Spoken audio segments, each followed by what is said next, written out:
الحمد للہ رب العالمین والصلاة والسلام علی سید الانبیاء والمرسلین اما بعد فاعوذ باللہ من الشیطان الرجیم بسم اللہ الرحمن الرحیم۔ غسل کے مسائل، غسل کے فرض ہونے کے اسباب بعد میں بیان کروں گا۔ غسل کی حقیقت آپ کے سامنے بیان کی جاتی ہے کہ غسل کے 3 جز ہیں، 3 فرض سمجھ لیں، 3 جز ہیں۔ اگر ان میں سے ایک میں بھی کمی ہوئی تو غسل نہیں ہوگا، چاہے یوں کہو کہ غسل میں 3 فرض ہیں۔ نمبر 1، کلی کرنا۔ کلی کرنے کا طریقہ کیا ہے کہ منہ کے ہر پرزے، گوشے، ہونٹ سے لے کر حلق کی جڑ تک ہر جگہ پانی بہہ جائے۔ اکثر لوگ یہ جانتے ہیں کہ تھوڑا سا پانی منہ میں لے کر اگل دینے کو کلی کہتے ہیں۔ پانی منہ میں ڈالا، پچ کر کے باہر نکال دیا۔ اگرچہ زبان کی جڑ اور حلق کے کنارے تک نہ پہنچے، یوں غسل نہ ہوگا، نہ اس طرح نہانے کے بعد، بلکہ نماز جائز بلکہ فرض ہے کہ داڑھوں کے پیچھے، گالوں کی تہہ میں، دانتوں کی جڑ اور کھڑکیوں میں، زبان کی ہر کروٹ میں، حلق کے کنارے تک پانی بہے۔ منہ میں پانی لے کر اچھی طرح غرغرے کیے جائیں گے۔ جب غرغرے کیے جائیں گے تو گالوں کی اندرونی سطح، دانتوں کی کھڑکیاں اور داڑھوں کے پیچھے، گالوں کی تہہ، ہر جگہ پانی کا پہنچانا ضروری ہے۔ مسئلہ نمبر 1، دانتوں کی جڑوں یا کھڑکیوں میں کوئی ایسی چیز جو پانی بہنے سے روکے، جمی ہو تو اس کا چھڑانا ضروری ہے۔ اگر چھڑانے میں ضرر اور حرج نہ ہو، یعنی اگر چھڑانے میں تکلیف وغیرہ نہ ہو تو چھڑانا ضروری ہے، جیسے چھالیا کے دانے، گوشت کے ریشے۔ اور اگر چھڑانے میں ضرر اور حرج ہو، تکلیف ہوتی ہو، جیسے بہت پان کھانے سے دانتوں کی جڑوں میں چونا جم جاتا ہے، یا عورتوں کے دانتوں میں مسی کی ریخیں کہ ان کے چھیلنے میں دانتوں یا مسوڑوں کی مضرات، نقصانات کا اندیشہ ہے، تو پھر یہ چیزیں معاف ہیں، پھر ان کا چھڑانا ضروری نہیں۔ نمبر 2، یوں ہی ہلتا ہوا دانت تار سے یا اکھڑا ہوا دانت کسی مسالے وغیرہ سے جما دیا گیا ہو اور پانی تار یا مسالے کے نیچے نہ پہنچے تو بھی معاف ہے، نہ بھی پانی پہنچے تو پھر بھی غسل ہو جائے گا۔ یا کھانے یا پان کے ریزے دانت میں رہ گئے کہ اس کی نگہداشت میں حرج ہے، اس کی نکالنا، اس کو سائڈ پہ کرنا، تکلیف کا سامنا کرنا پڑتا ہے۔ ہاں، بعد معلوم ہونے کے اس کو جدا کرنا اور دھونا ضروری ہے، جبکہ پانی پہنچنے سے مانع ہو۔ یعنی اگر دانت یا پان وغیرہ کے کھانے سے دانت کے ریزے دانت وغیرہ میں رہ گئے ہوں تو اس کی نگہداشت میں حرج ہے، اس کو سائڈ پہ کرنا، ہٹانا حرج ہے، پتہ نہیں چلا تو پھر بھی غسل کیا تو ہو جائے گا۔ بعد معلوم ہونے کے ان کو چھڑانا ضروری ہے اگر وہاں پر پانی پہنچنے میں کوئی رکاوٹ ہو تو۔ نمبر 2، غسل کا دوسرا فرض ہے ناک میں پانی ڈالنا، یعنی دونوں نتنوں کا جہاں تک نرم جگہ ہے دھلنا، کہ پانی کو سونگھ کر اوپر چڑھائے۔ بال برابر جگہ بھی دھلنے سے رہ نہ جائے ورنہ غسل نہیں ہوگا۔ ناک کے اندر رینٹ سوکھ گئی ہے تو اس کا چھڑانا فرض ہے، نیز ناک کے بالوں کا دھونا بھی فرض ہے۔ نمبر 3، مسئلہ نمبر 3، بلاق کا سوراخ اگر بند نہ ہو۔ بلاق کہتے ہیں زیور، یہ جو عورتیں زیور پہنتی ہیں۔ بلاق کا سوراخ اگر بند نہ ہو تو اس سوراخ میں پانی پہنچانا ضروری ہے۔ پھر اگر تنگ ہے، سوراخ تنگ ہے تو حرکت دینا ضروری ہے۔ اگر بلاک کا سوراخ تنگ ہے تو پھر بلاک کو زیور کو حرکت دینا ضروری ہے تاکہ پانی ادھر ادھر ہو جائے، ورنہ غسل نہیں ہوگا۔ غسل کا تیسرا فرض، تمام ظاہر بدن یعنی سر کے بالوں سے پاؤں کے تلووں تک جسم کے ہر پرزے پر، ہر رونگٹے پر پانی کا بہہ جانا ضروری ہے۔ اکثر عوام بلکہ بعض پڑھے لکھے یہ کرتے ہیں کہ سر پر پانی ڈال کر بدن پر ہاتھ پھیر لیتے ہیں اور سمجھتے یہ ہیں کہ غسل ہو گیا، حالانکہ بعض اعضاء ایسے ہیں کہ جب تک ان کی خاص طور پر احتیاط نہ کی جائے وہ دھلتے نہیں اور غسل نہیں ہوگا۔ لہذا بالتفصیل بیان کیا جاتا ہے کہ اعضاء وضو میں جو جگہیں احتیاط ہیں، جو جگہیں مواضع احتیاط ہیں، جو جگہیں احتیاط کے قابل ہیں، جن کا دھیان رکھنا ضروری ہے، ان کو ہر عضو میں الگ الگ بیان کیا جائے گا۔ ان کا یہاں بھی لحاظ ضروری ہے اور ان کے علاوہ خاص غسل کی ضروریات بھی بیان کی جاتی ہیں۔ نمبر 1، سر کے بال گوندے نہ ہوں تو ہر بال پر جڑ سے نوک تک پانی بہنا، اور گوندے ہوں تو مرد پر فرض ہے کہ ان کو کھول کر جڑ سے نوک تک پانی بہائے، اور عورت پر صرف جڑ تر کر لینا کافی ہے۔ مینڈیاں کھولنا ضروری نہیں۔ ہاں، اگر چوٹی اتنی سخت گوندی ہو کہ بے کھولے جڑیں تر نہ ہوں گی تو کھولنا ضروری ہے۔ دو صورتیں ہیں، سر پر مینڈیاں بندھی ہوئی ہیں تو مرد کے لیے تو ہر صورت میں مینڈیاں کھول کر بال کے سرے سے لے کر جڑ تک پورا بال اور جڑ سمیت دھونا یہ ضروری اور فرض ہے، اور عورت کے لیے مینڈیوں کو کھولنا ضروری نہیں، خالی جڑ کا تر کر لینا وہی کافی ہے۔ ہاں، اگر عورت کی مینڈیاں اتنی سخت بندھی ہوئی ہیں کہ کھولے بغیر جڑیں تر نہیں ہوں گی تو عورت کے لیے بھی ان کا کھولنا ضروری ہے۔ نمبر 2، کانوں میں بالی وغیرہ زیوروں کے سوراخ کا وہی حکم ہے جو ناک میں نتھ کے سوراخ کا حکم وضو میں بیان کیا ہوا ہے۔ جس طرح وضو کے اندر وضاحت کے ساتھ بیان کیا تھا کہ انگوٹھی وغیرہ ناک کی نتلی ہے، جیسے پینی ہے، تو اگر پانی نہیں گزرتا تو اتارنی پڑے گی یا حرکت دینی پڑے گی۔ اگر ہلکی پھلکی ہے، ڈھیلی ڈالی ہے، پانی ویسے ہی گزر جاتا ہے تو ہلانا بھی ضروری نہیں ہوتا۔ وہ ساری وضاحت کے ساتھ وضو کے بیان میں ہم بیان کر چکے ہیں۔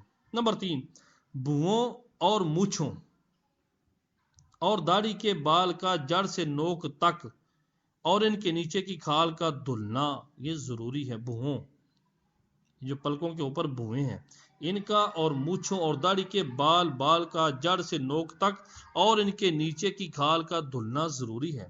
نمبر 4، کان کا ہر پرزہ اور اس کے سوراخ کا منہ دھونا ضروری ہے۔ نمبر 5، کانوں کے پیچھے کے بال ہٹا کر پانی بہائے ضروری ہے۔ تھوڑی اور گلے کا جو جوڑ کہ بے منہ اٹھائے نہ دھلے گا وہ بھی ضروری ہے، یعنی جب گلے اور تھوڑی کے درمیان میں جو جگہ ہے جب تک منہ اوپر نہیں اٹھائے گا تو وہ دھلے گا نہیں۔ نمبر 7، بغلیں بے ہاتھ اٹھائے نہ دھلیں گی، ہاتھ اٹھا کر نیچے ہاتھ مارنا پڑے گا۔ نمبر 8، بازو کا ہر پہلو، بازو پورے کا پورا، بازو کی کروٹیں ہر جگہ، پیٹھ کا ہر پرزہ، ہر ذرہ، پیٹھ کا ہر ذرہ دھونا فرض ہے۔ نمبر 10، پیٹ کی بلٹیں اٹھا کر دھوئیں۔ اگر موٹاپا آ گیا ہے، موٹاپے کی وجہ سے پیٹ میں بل پڑے ہوئے ہیں، بلٹیں پڑی ہوئی ہیں، تو جب تک پیٹ کی بلٹیں اٹھا کر سارا جسم نہیں دھوئیں گے غسل ادا نہ ہوگا۔ نمبر 11، ناف کو انگلی ڈال کر دھوئیں۔ جبکہ پانی بہنے میں شک ہو، اور اگر پتہ ہے کہ نہیں پانی پہنچتا تو پھر انگلی مارنا ضروری ہو جائے گا۔ جسم کا ہر رونگٹا جڑ سے نوک تک، جسم کا ہر رونگٹا، زہری اعضاء کا ہر رونگٹا، اس پر پانی بہانا فرض ہے۔ نمبر 13، ران اور پیڑوے کا جوڑ۔ ران اور پیڑوے کا جوڑ، پیڑوا کہتے ہیں ناف کے نیچے والی جگہ، ناف کے نیچے کا جو حصہ ہے شرمگاہ سے اوپر اس کو پیڑوا کہتے ہیں۔ ران اور پیڑوے کا جوڑ، اس کا درمیانی جو جوڑ ہے اس کا دھونا بھی فرض ہے۔ احتیاط بیان کی جائے کہ خود سے ہاتھ مار کر اس کو دھوئے تاکہ کوئی حصہ، کوئی جزء خشک نہ رہ جائے۔ نمبر 14، ران اور پنڈلی کا جوڑ جب بیٹھ کر نہائے۔ جب بیٹھ کر نہائے گا، ران اور پنڈلی کا جوڑ جو گھٹنے کے نیچے ہے یوں سمجھیں، اس کو بھی اگر بیٹھ کے نہائے گا تو وہاں پانی نہیں پہنچے گا، تو اس کی احتیاط ضروری ہے۔ نمبر 15، دونوں سرین کے ملنے کی جگہ خصوصاً جب کھڑے ہو کر نہائیں۔ دونوں سرینے ان کے ملنے کی درمیانی جگہ، اس کا دھونا فرض ہے، بالخصوص جب بندہ کھڑے ہو کر نہائے۔ نمبر 16، رانوں کی گولائی۔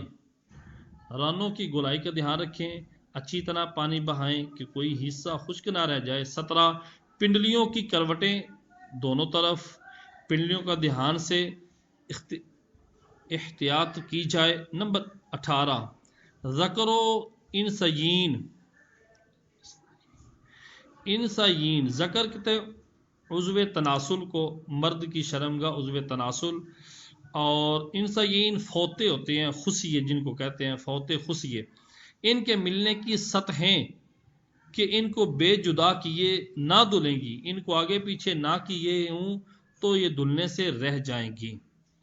نمبر 19، انثیین کی سطح زیریں جوڑ تک، فوطوں کی نچلی جگہ، خصیوں کی نیچے والی جگہ جب تک ہاتھ نہیں دھوئے گا، احتیاط نہیں کرے گا تو پانی نہیں پہنچے گا۔ پانی نہ پہنچا، کوئی جگہ خشک رہ گئی تو غسل ادا نہ ہوگا۔ انثیین کے نیچے کی جگہ جڑ تک، آگے جس کا ختنہ نہ ہوا ہو، جس کی سنتیں ہم عام سمجھے، عام لفظوں میں جو ہم کہتے ہیں سنتیں بٹھانی ہے بچے کو، تو جس کا ختنہ نہ ہوا ہو تو اگر کھال چڑھ سکتی ہو پیچھے کی جانب تو کھال کو چڑھا کر دھوئے اور کھال کے اندر پانی چڑھائے۔ عورتوں پر خاص احتیاطیں یہ ہیں جو بیان کی جائیں گی۔ نمبر 22، ڈھلکی ہوئی پستان کو اٹھا کر دھونا، اگر نہیں اٹھا کر دھوئیں گے تو نیچے والی جگہ خشک رہ جائے گی۔ نمبر 23، پستان و شکم کے جوڑ کی تحریر، پستان اور پیٹ کے درمیان میں جو جوڑ ہے وہاں پہ اگر ڈھلکی پستان ہے یا پیٹ بڑا ہوا ہے اور درمیان میں بلٹے ہیں یا جوڑ پڑے ہوئے ہیں تو ان کو اٹھا کر ہاتھ مار کر وہاں پر دھونا فرض ہوگا۔ نمبر 24، فرج خارج، عورت کی شرمگاہ کا بیرونی حصہ، فرج خارج کا ہر گوشہ، ہر ٹکڑا نیچے اوپر خیال سے دھویا جائے۔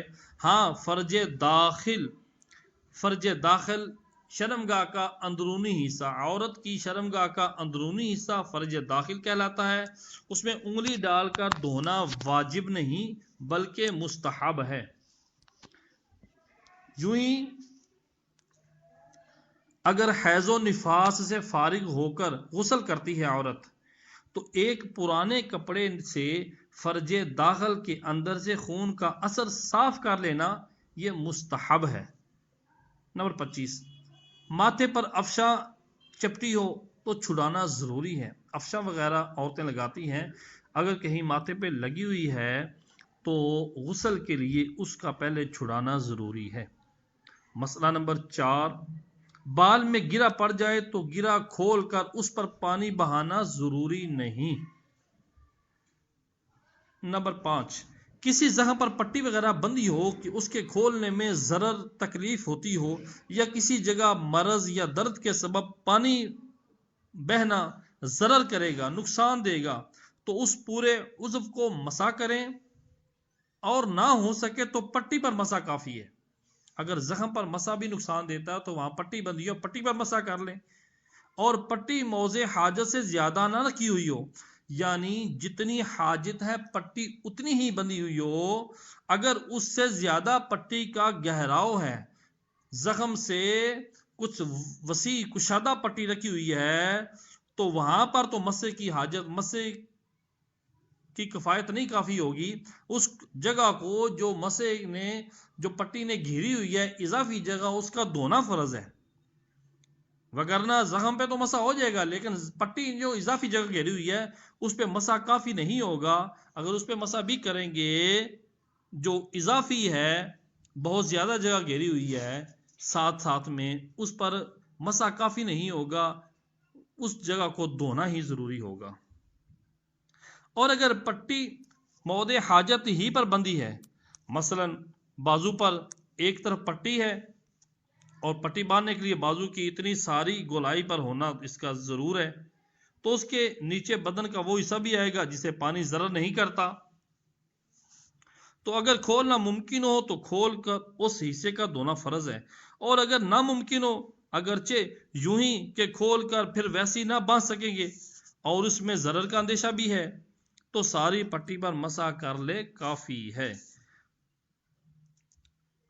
یعنی اگر بازو پر کہیں زخم ہے تو ظاہر بات ہے جب پٹی باندھیں گے تو گولائی میں پٹی آئے گی، اوپر تو زخم ہے تو نیچے زخم نہیں ہے، لیکن پٹی بندھے گی تو نیچے والا حصہ بھی آئے گا، تو یوں تو پٹی جو ہے وہ مضر نہیں ہے، پٹی جو ہے وہ ضرورت کے تحت آتی ہے، تو نیچے والے حصے پر بھی مسا کریں گے تو کافی ہو جائے گا۔ پہلے حکم یہی ہوگا کہ پٹی اگر کھول کر مسا کر سکتے ہیں تو کھول لیں، لیکن اگر یہ اندیشہ ہے پٹی کھولی تو دوبارہ ویسی نہیں بندھی جا سکتی، تو پھر پٹی نہ کھولی جائے، اسی پٹی پر دونوں سائیڈوں پہ مسا کر لیا جائے، وہ کافی ہو جائے گا۔ کیونکہ اگر بدن کا وہ حصہ جو اچھا ہے دھونے سے ساتھ آئے گا مسے کے اندر تو پھر معاف ہو جائے گا، یعنی وہ بھی کفایت کرے گا، مسا کر لیں گے تو وہ بھی کافی ہو جائے گا۔ مسئلہ نمبر 6، زکام یا اشوبے تو وہ بھی کافی ہو جائے گا۔ مسئلہ نمبر 6، زکام یا اشوب چشم بیماری ہوتی ہے۔ اشوب چشم آنکھوں سے پانی کا بہنا، یہ بیماری ہے ایک۔ زکام یا اشوب چشم وغیرہ ہو اور یہ گمانے صحیح ہو کہ سر سے نہانے میں مرض میں زیادتی، اگر سر میں پانی ڈالا نا تو میرا مرض بڑھ جائے گا، یہ گمان اس کا کنفرم ہے، اس کا تجربہ ہے، یا اور امراض پیدا ہو جائیں گے تو کلی کرے، ناک میں پانی ڈالے اور گردن سے نہا لے، گردن سے نیچے تک نہا لے، اور سر کے ہر پرزے پر بھیگا ہاتھ پھیر لے، غسل ہو جائے گا۔ لیکن بعد صحت یاب ہونے کے بعد سر دھو ڈالے، باقی غسل کے اعادے کی حاجت نہیں۔ نمبر 7، پکانے والے کے ناخن میں آٹا، لکھنے والے کے ناخن وغیرہ پر سیاہی کا جرم، عام لوگوں کے لیے مکھی مچھر کی بیٹ اگر لگی ہو تو غسل ہو جائے گا، ہاں معلوم ہونے کے بعد جدا کرنا ہے اور اس جگہ کو دھونا ضروری ہے، پہلے جو نماز ادا کی وہ نماز ہو جائے گی۔ غسل کی سنتیں۔ نمبر 1، غسل کی نیت کر کے پہلے دونوں ہاتھ گٹوں تک 3 مرتبہ دھوئے، پھر استنجے کی جگہ دھوئے، خواہ نجاست ہو یا نہ ہو، پھر بدن پر جہاں کہیں نجاست ہو اس کو دور کرے، پھر نماز کی طرح وضو کرے، مگر پاؤں نہ دھوئے، ہاں اگر چوکی یا تختے یا پتھر پر نہائے، جس جگہ پر کھڑا ہے وہ جگہ اونچی ہے، چوکی ہے یا تختہ ہے یا کوئی پتھر وغیرہ ہے یا اینٹیں ہیں، یعنی جہاں پہ کھڑا ہے وہ اونچی جگہ ہے تو پاؤں بھی دھو لے، پھر بدن پر تیل کی طرح پانی چپڑ لے، خصوصاً جاڑے میں، سردیوں میں، پھر 3 مرتبہ دائیں مونڈے پر پانی بہائے، پھر بائیں مونڈے پر 3 بار، پھر سر پر اور تمام بدن پر 3 بار، پھر جائے غسل سے الگ ہو جائے، غسل والی جگہ سے الگ ہو جائے۔ اگر وضو کرنے میں پاؤں نہیں دھوئے تھے تو اب دھو لے، اور نہانے میں قبلہ رخ نہ ہو، قبلے کی طرف نہ منہ کرے نہ پیٹھ، اور تمام بدن پر ہاتھ پھیرے اور ملے، اور ایسی جگہ نہائے کہ کوئی نہ دیکھے، اور اگر یہ نہ ہو سکے تو ناف سے گھٹنے تک کے اعضاء کا چھپانا تو ضروری ہے۔ اگر اتنا بھی ممکن نہ ہو تو تیمم کرے، مگر یہ احتمال بہت بعید ہے کہ ایسی جگہ نہ ملے کہ جہاں پر بندہ اپنے ستر کو ڈھانپ کے غسل نہیں کر سکتا۔ ایسا معاملہ بہت بعید تر ہے، یعنی بہت شاذ ہوتا ہے ایسا معاملہ کہ بندے کو غسل کے لیے جگہ ہی نہ ملے۔ اگر جگہ ملے تو ہر بندہ وہاں موجود ہو، ایسا بہت کم ہوتا ہے۔ البتہ اتنی جگہ تو مل ہی جاتی ہے غسل کرنے کے لیے کہ سیپریٹ بندہ ہو کے غسل کر سکتا ہے، لیکن اگر سیپریٹ ہو کے غسل نہیں کر سکتا پھر بھی اتنا تو ممکن ہے کہ ناف سے لے کر گھٹنوں سمیت اپنا ستر چھپا کر غسل کر سکتا ہے۔ نمبر 15، کسی قسم کا کلام نہ کرے، غسل کے دوران کسی طرح کی گفتگو نہیں چاہیے، نہ کوئی دعا پڑھے، نہانے کے بعد رومال سے بدن پونچھ ڈالے تو حرج نہیں۔ نمبر 1، اگر غسل خانے کی چھت نہ ہو یا ننگے بدن نہائے، بشرط یہ کہ مواضع احتیاط ہو تو کوئی حرج نہیں۔ اگر ننگے بدن نہا رہا ہے تو پھر شرط یہ ہے کہ ایسی جگہ پہ ہو جو احتیاط کے قابل ہے، جہاں پر کوئی نظر نہیں پڑ رہی کسی کی۔ ہاں، عورتوں کو بہت زیادہ احتیاط کی ضرورت ہے اور عورتوں کو بیٹھ کر نہانا بہتر ہے۔ نہانے کے بعد فوراً کپڑے پہن لے، اور وضو کے سنن و مستحبات غسل کے لیے سنن و مستحبات ہیں، یعنی وضو کے لیے جو چیزیں سنتیں بیان کی گئی تھیں اور جو مستحبات بیان کیے تھے وہ ساری چیزیں غسل کے لیے بھی سنتیں اور مستحبات ہیں۔ مگر ستر کھلا ہو تو قبلہ کو منہ کرنا نہیں چاہیے، اور تہ بند باندھے ہو تو قبلہ کی طرف منہ کرنے میں حرج نہیں۔ نمبر 2، اگر بہتے پانی مثلا دریا یا نہر میں نہایا تو تھوڑی دیر اس میں رکنے سے 3 بار دھونے اور ترتیب اور وضو یہ سب سنتیں ادا ہو گئیں۔ کہ اعضاء کو 3 بار حرکت دے، اور تالاب وغیرہ ٹھہرے پانی میں نہایا تو اعضاء کو 3 بار حرکت دینے یا جگہ بدلنے سے 3 مرتبہ دھونے کی سنت ادا ہو جائے گی۔ می میں کھڑا ہو گیا تو یہ بہتے پانی میں کھڑے ہونے کے حکم میں ہے، یعنی بارش میں نہا رہا ہے کوئی تو وہ ایسے ہی ہے جیسا کوئی بہتے پانی میں نہا رہا ہے۔ بہتے پانی میں وضو کیا تو وہی تھوڑی دیر اس میں عضو کو رہنے دیا، اور ٹھہرے پانی میں حرکت دینا 3 بار دھونے کے قائم مقام ہو جاتا ہے۔ یعنی بہتے ہوئے پانی کے اندر اگر عضو کو رکھ دیا یا بندہ بیٹھ گیا اس کے اندر تو اس کا غسل بھی ادا ہو جاتا ہے اور وضو بھی ادا ہوتا ہے، سنتیں بھی ساری ادا ہو جاتی ہیں۔ اور اگر ٹھہرا پانی ہے اس کے اندر اگر یہ معاملہ کیا تو ٹھہرے پانی کے اندر اگر اس نے اپنے جسم کو اس عضو کو حرکت دے دی ہے تو اس کی وہ حرکت دینے سے بھی 3 بار اس کی سنتیں ادا ہو جائیں گی۔ مسئلہ نمبر 3، سب کے لیے غسل یا وضو میں پانی کی ایک مقدار معین نہیں کہ سارے حضرات ایک ہی بالٹی سے غسل کریں گے یا 5 لوٹوں سے ہی غسل کریں گے، ایک مقدار معین نہیں، جس طرح عوام میں مشہور ہے۔ محض باطل ہے، ایک لمبا چوڑا دوسرا دبلا پتلا، ایک کے تمام اعضاء پر بال دوسرے کے بدن صاف، ایک گھنی داڑھی والا دوسرا بے ریش، ایک کے سر پر بڑے بڑے بال دوسرے کا سر منڈا، اسی طرح علی ھذا القیاس، اسی طرح سب کے لیے ایک مقدار کیسے ممکن ہے؟ نمبر 4، عورت کو حمام میں جانا مکروہ ہے اور مرد جا سکتا ہے، مگر ستر کا لحاظ ضروری ہے۔ لوگوں کے سامنے ستر کھول کر نہانا حرام ہے۔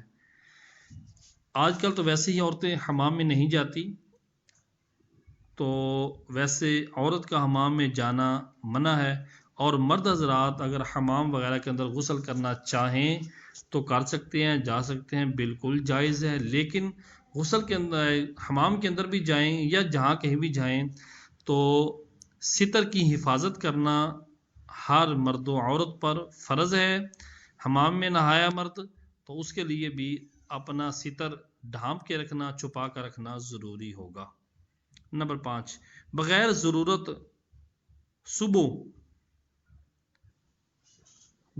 ضرورت صبح سویرے حمام کو نہ جائے کہ ایک مخفی امر لوگوں پر ظاہر کرنا ہے۔ یعنی رات کو اگر رات اس نے گھر میں گزاری ہے، بچوں کے ساتھ رات گزاری ہے، میاں بیوی اپنے معاملات طے کیے ہیں، صبح سویرے اٹھ کے حمام کی طرف جائے گا، تو جس بات کا لوگوں کو پتہ نہیں حمام میں جا کر غسل کرے گا، تو ایک ایسی بات جو چھپانے والی ہے، جو لوگوں پر ظاہر کرنے والی نہیں ہے، تو اس کا اظہار ہوگا۔ لہٰذا حتی المقدور کوشش یہ کی جائے کہ اس کو چھپایا جائے۔ یہاں سے ان چیزوں کا بیان ہو رہا ہے جن سے غسل فرض ہوتا ہے۔ یہ بڑی قابل توجہ باتیں ہیں، بڑے دھیان کے ساتھ ان کو سمجھنا پڑے گا۔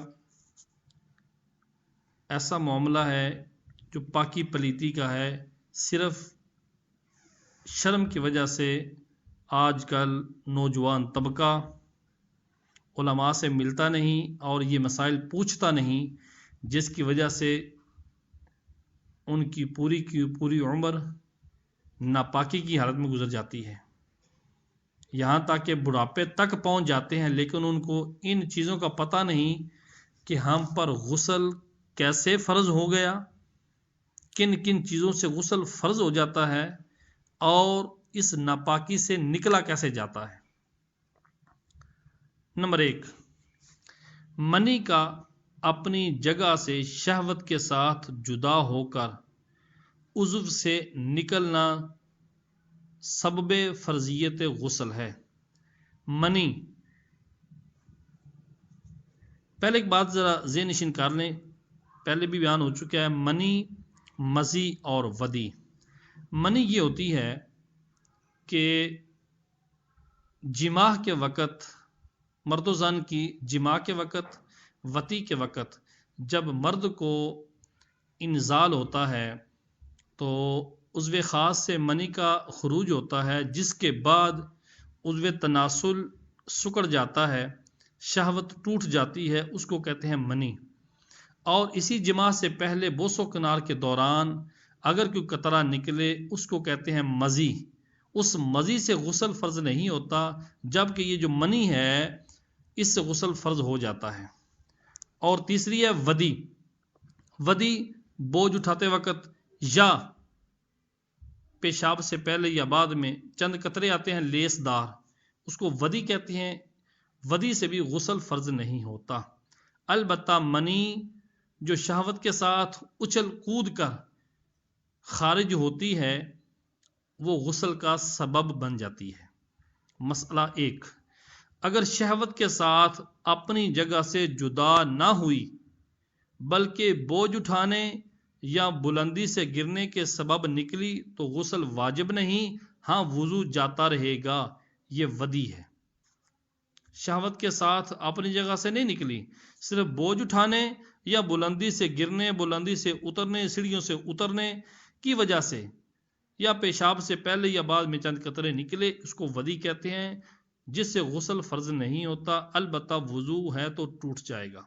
نمبر 2، اگر اپنے ظرف سے شہوت کے ساتھ جدا ہوئی، اپنی جگہ سے، اپنے مقام سے شہوت کے ساتھ جدا ہوئی، مگر اس شخص نے اپنے عضو تناسل کو، آلہ کو زور سے پکڑ لیا کہ باہر نہ ہو سکی، پھر جب شہوت جاتی رہی چھوڑ دیا، اب منی باہر ہوئی، تو اگرچہ باہر نکلنا اب شہوت سے نہیں ہے کہ شہوت تو ختم ہو چکی پہلے، لیکن اب اس کا نکلنا اگرچہ شہوت سے نہیں ہے، مگر چونکہ اپنی جگہ سے شہوت کے ساتھ جدا ہوئی تھی، لہذا غسل واجب ہوگا اور اسی پر عمل ہوگا۔